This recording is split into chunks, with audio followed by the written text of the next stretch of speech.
Pagpalang araw po sa lahat mga kap, mga lods. For today's video, ADV checkup and repairs sa ating motor na si Ivan XD. May kasabihan nga tayo mga lods at mga kap na preventive is better than cure. Ayan ang kailangan natin lalo pag may nakikita tayo at nararamdaman tayo sa ating mga motor. Siyempre, iwas na rin anumang sakuna at wag na nating hintayin pang masira at lumala ang sakit ng motor.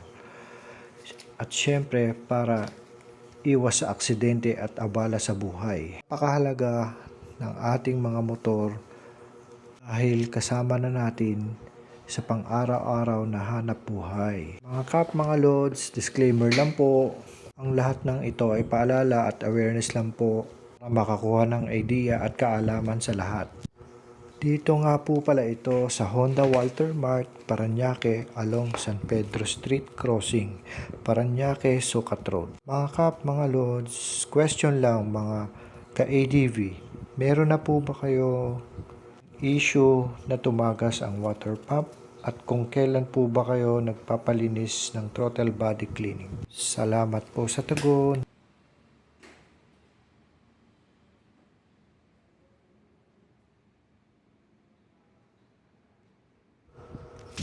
Kung meron man po kayong naging issue or na-experience po na ganitong issue na pagtagas ng water pump, pa-comment down below naman po. Salamat. Kung may problema nito yung mechanical seal, hindi siya mapapalitan talaga. Mas maganda po yung papalitan. Okay lang yung o-ring. Ito, pwede lang. Yung o-ring. Kaso dun lang yung talaga ang kailangan. Mas maganda yung palitan natin. Kasi meron kami ng customer na kuhan, o-ring lang yung pinalitan. Meron pa rin May tagas. Tagas. Maganda, palitan ng water pump. Sarap, video ko na. Ito po yung tama ng water pump. So, water pump po. So, magpapalit po tayo ng buong water pump na. Kasi, yung mechanical seal doon yung baka hindi na rin uubra. Pagka naglagay lang ng o-ring, may possibilities na tatagas pa rin yung coolant.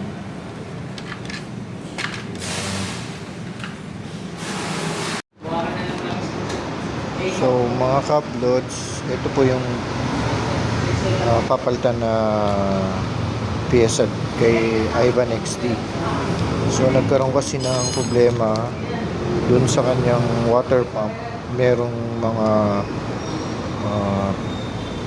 tumatagas or meron siyang nagmamoist sa kanyang water pump. So dun sa mechanical dito sa may part ng gitna na yan. So kailangan na pong mapalitan. Yung po siguro yung isang issue ng mga ADB 160 at saka sa PCX. Meron din daw kasi siyang na-encounter ng mga gantong troubleshoot or nagkatagas. So ito po, itong hawak ko na to, ito yung pinaka water pump ni ADB 160. So nagkakalagay siya sa market is around 1,800 something. So may mga ibang nagtitinda na may mga ibang shop kasi na nagbebenta medyo overpricing. So may makukuhanan tayo ng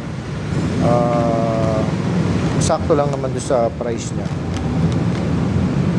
And syempre sinabay na rin po yung kanyang mga oil seal, oil ring,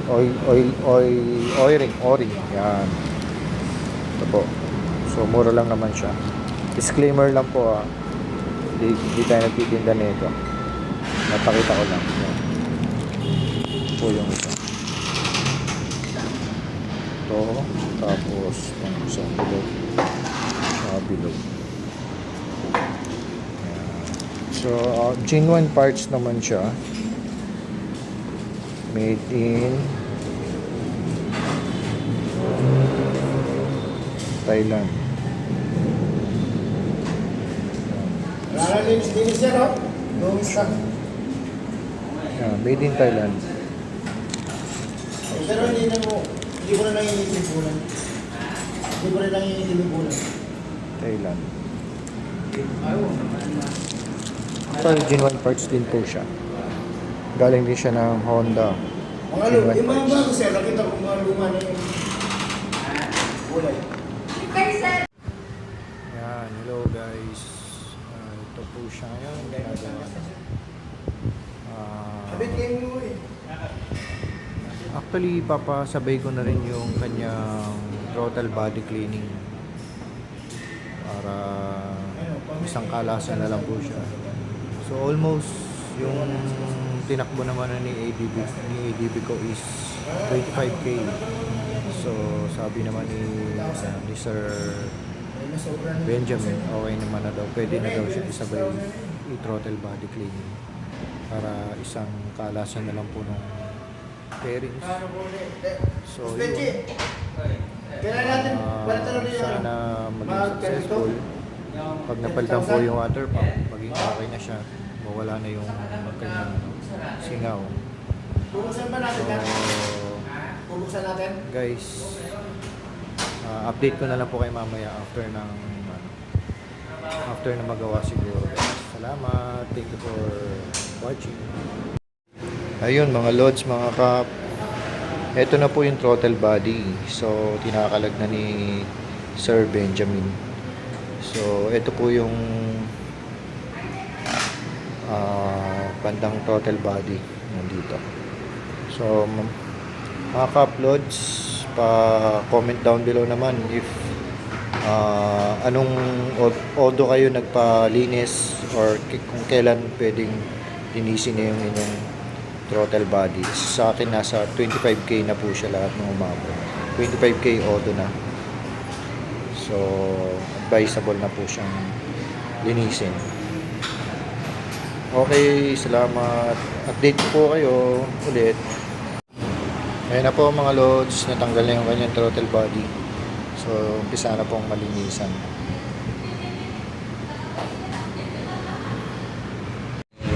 Sa may mechanical seal. Yan yung, dyan po nanggagaling yung yung leak niya sa mechanical seal. So guys, ito na po yung pinaka parts ng water pump. So doon po pala yung problema niya, yung may butas na yan. Doon po lumalabas yung kanyang singaw. So tama lang din po pala nagpalit tayo ng water pump. Okay guys, update lang po. Update ko na po mamaya. Thank you. Ayun, update ko lang po. Mga lods, nakabit na ni Sir Benjamin yung water pump. Ito na po siya. Bagong-bago na siya. Check na rin yung filler gauge na rin yung niya. Machine yan. So, ready na nakapaglagay na rin siya ng coolant. So nag-repeat ulit siya ng coolant. Kasi last week nung nagpunta kasi ako, pa-change oil ako tapos gear oil. Sinabay ko na yung pagpapalit ng coolant. So finlashing niya. So ngayon naulit kasi nga nagpalit nga ng water pump. Yung cycle niya ulit, kailangan tanggalin ulit yung coolant para papalitan ng bago. Okay.